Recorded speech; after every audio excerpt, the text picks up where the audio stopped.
What's up guys, today we'll be talking about the new 6-core Dell XPS 13 7390. Unexpected change of naming scheme aside, they addressed a lot of my personal complaints from the old one, being the poor thermals and performance.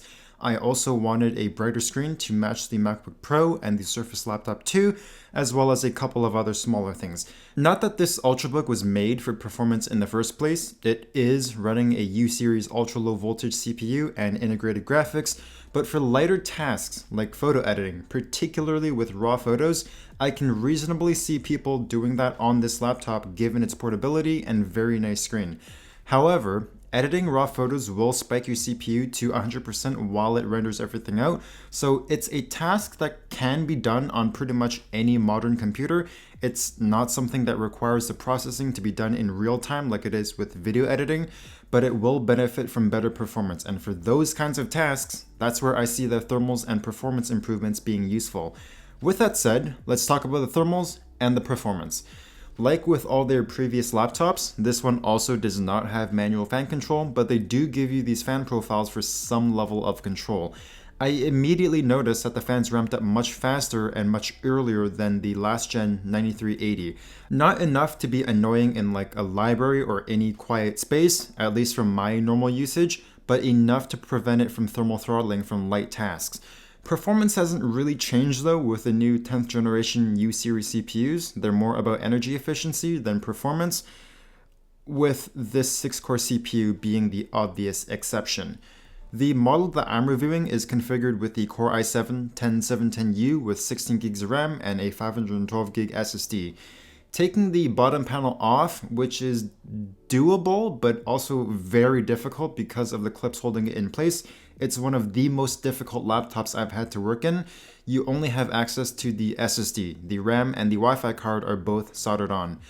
So on the topic of battery life, there's a 52 watt-hour battery inside, and I'm pulling about 10.5 to 11 hours of battery life with light use, screen brightness set to max with Microsoft Word open, and a couple tabs in Firefox, as well as Discord, which is like a messaging app. This is with the 1080p screen. The 4K panel in the past gets around 2 hours less, so about 8 hours of battery life. The unit I'm reviewing comes with a 1080p screen. Image quality is excellent, A+.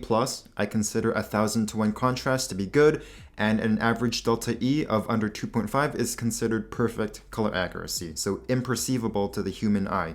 However, the brightness isn't as good as the MacBook Pro or the Surface laptop. So 280 nits I would consider to be the minimum, and it's the most common among mid-range Ultrabooks and 144Hz gaming laptops. 350 nits, so this laptop, being very comfortable indoors, so it's perfectly good for the vast majority of people, and 450 plus being usable outdoors, which those two laptops achieve. If you are a content creator, I would still point you towards the 1080p screen unless you need a brighter screen. They did an excellent job here as far as image quality and color accuracy. I believe it's the same keyboard as last year, at least in terms of typing experience and layout. My criticisms with the brightness controls being on the arrow keys rather than in the function row still stands. F7 is literally Windows plus tab, and F9 is just the Windows key. Typing experience remains the same, decent key travel, but it is slightly on the shorter side. Good tactile feedback, and in terms of typing speed and typing accuracy, it did take me a couple of hours to adjust, but I was able to get up to my usual 95 to 100 words per minute with full accuracy. It's good for typing, but it would definitely benefit from deeper key travel for comfort. There's also a fingerprint sensor on the power button for easy logins. Now, one thing that I did notice when I started typing at faster speeds, which could just be with my particular unit, but I thought I'd mention it anyway, is that I hear this audible squeaking noise. So if you experience the same thing, please leave a comment down below, and that will help me identify whether it's just me or if it's a widespread issue. The trackpad is rather small. I find that my fingers go off the trackpad when I'm doing vertical scrolling gestures, but there's not a lot of extra room around the trackpad, so I'd much rather have a good keyboard and a good but small trackpad over a cramped keyboard. It's got excellent acceleration curve and accuracy. The click mechanism feels great, but it's relatively loud compared to other Ultrabooks, which might matter to you if you're often in quiet areas. Speakers are still located on the sides near the front of the laptop. It's a fair compromise to the usual bottom firing speakers, but given the space beside the keyboard, I feel like they could have benefited from a larger surface area. They sound good, so like I wouldn't bother using headphones to watch a YouTube video just for the convenience of it, but MacBook Pros are still leagues ahead if that's your point of reference. And lastly, for ports, you have two Thunderbolt 3, one USB-C, a micro SD slot, and a headphone jack. You can also charge up the laptop from both sides. It's such a nice convenience feature. I think the brighter display and the much improved thermals and performance make it a solid choice in 2019. The base model sucks. It's a dual-core CPU with 4 gigs RAM. That's absolutely terrible.